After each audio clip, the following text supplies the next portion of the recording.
So I'll start off by giving you a bit of insight to what it's like to be an economist and try and grapple with what's going on. And that is that we face a constant recurring battle that never gets any easier to try and understand what is happening in the economy and try and give our best view to our clients as to what we think the outlook is going to be. And so when we had the initial conversations with YouGov about trying to use this data and trying to leverage some insight from it, to me and to the whole team really, it seemed like a complete no-brainer, because we have a fantastic data set here which comes right up to the minute and is tracked right through the month, the whole time. So we get a brilliant indicator, which is obviously why YouGov have, of course, been so successful with their political polling. But I think there's every reason why that can, of course, be applied to the consumer and to try and understand what's happened to the economy.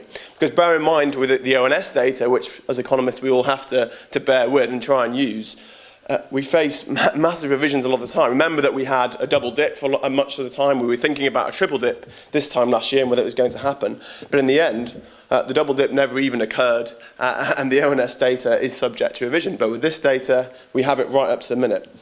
So as has been outlined earlier, one of the top line indicator that we look at, and perhaps the most important indicator of the whole pack, is the Consumer Confidence Index, which is a composite indicator of 4 different parts. Each of those parts have two separate parts. One is backward looking and one is forward looking. Now the 4 components are what's happening to general household financial situation, what's happening to your house value and what you expect to happen to your house value, job security, and business activity at the workplace. So an idea of how busy you are, and therefore an indicator of how busy the economy is as such. And so we aggregate those indicators into this overall consumer confidence indicator, and hopefully, as you can see on the screens there, the neutral level is 100, but the average that we've had since we have been going since 2009 with the data that the detailed data is beneath 100, obviously in the depressed times, the relatively depressed times that we've had. But if you have managed to make a long run estimate of what the index would be, and it would be more like just beneath 110. So the massive shift that we've had over the last year, a massive increase in consumer confidence, has seen us now touch upon the highest levels of confidence since, as Peter was pointing out, basically around the time of Northern Rock, and that is, the time that the economy was growing at a healthy 3% lick, and we had unemployment very low by historical standards, and it was generally that pretty healthy, nice decade, as Sir Mervyn King used to call it. And so we're now actually only just back to where consumer confidence would be in the long run, but of course that is a much better position than we were in this time last year. Interestingly, in the last few months, that has started to plateau a little bit, and the rate of change has started to slow just a little bit, perhaps suggesting, and obviously we're looking out for other business survey indicators and other indicators across the economy for this, perhaps indicating that there's a bit of a steadying in the pace of growth, albeit at quite a high and healthy level, and potentially even so fast that the Bank of England does have to think about raising interest rates, as Doug pointed out.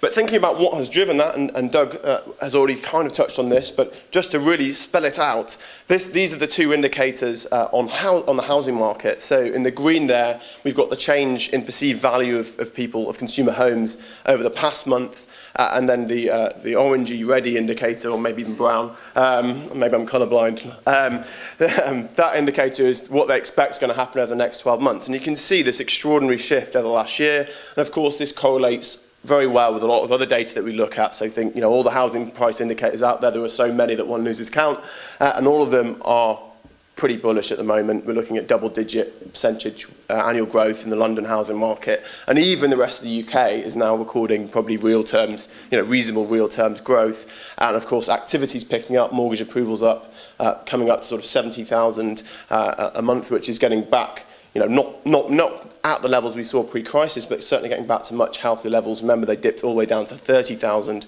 in the crisis. So certainly the housing market has played a big role.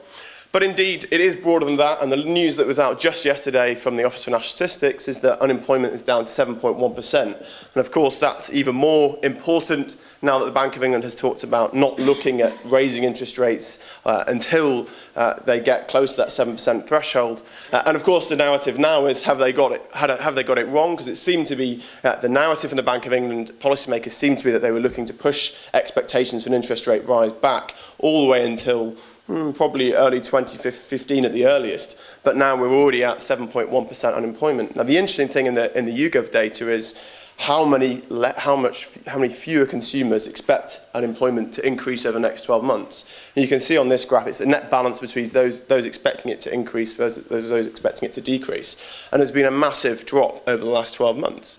And the latest ONS data would confirm that the labour market seems to be in a much stronger position. And on that basis, we'd be looking at potential pressures on the labour market in terms of inflationary pressures, so earnings growth and a potential increase in living standards. Well, that's where the data here is quite interesting still.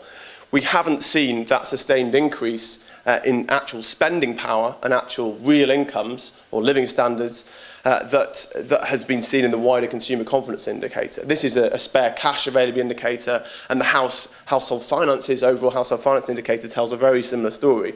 That is that the value of these indicators is still way beneath 100, which is the neutral level, where people would be saying that the household finances are broadly stable. The rate of decline has eased, but it's certainly not growth yet. And obviously that makes sense when you look at earnings growth still being, even though the labour market figures yesterday were very healthy, earnings growth was still only 0.9% or so, which is obviously still beneath the rate of inflation. But this year may well be the year that we start to see some of those pay growth finally pick up. And I think this indicator will be an incredibly important thing to look at in terms of understanding when consumers are on a healthier, sustainable footing, rather than just being driven by a housing market which inflates and every minute at the moment. In terms of one of the risks for the consumers in the coming years, in the coming 12 months in particular, I think interest rates are certainly increasingly moving up the radar. Although when you look at the data we have on what consumers perceive as the biggest threat to their household finances, to their standards of living, actually energy prices is still the highest.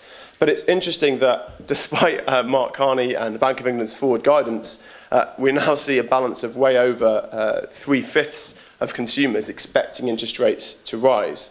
Whereas just after forward guidance was announced in August, you can see that dip from the July reading at close to 55% down to beneath 45% in August. But steadily, as the economy has improved, and as we've got ever closer to that 7% unemployment target, we are now looking at more and more consumers expecting interest rates to rise. So even if household finances do start to pick up, which we of course can watch out for very carefully in this indicator before the ONS will tell us about it, there may well be a risk of interest rate rises over the coming 12 months.